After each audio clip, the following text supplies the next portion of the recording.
Здравейте! Ние сме семейството на Цветан Здравков Петров. Ние сме от България.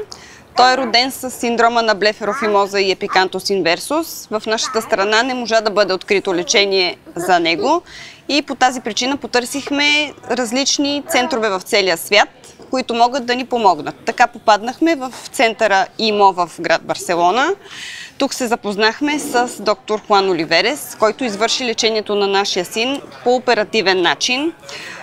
Той ни успокои, че може да помогне на нашия син и така ни вдъхна увереност и спокойствие. След лечението мина възстановителния период. Доктор Хуан Оливерес ни увери, че всичко е наред, няма от какво да се притесняваме, той ще бъде възстановен напълно. И era la visita de la semana del posoperatorio de la segunda intervención que hemos hecho para corregirle el problema congénito que presentaba.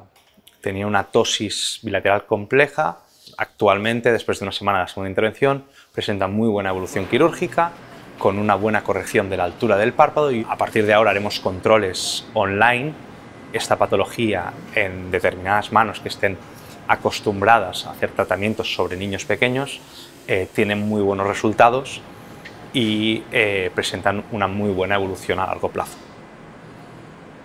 Детето се чувства добре и съвсем спокойно може да се прибереме от дома с вече излекуваното ни дете. Много сме доволни от доктора, от цялата клиника, от вниманието, което ни беше обърнато.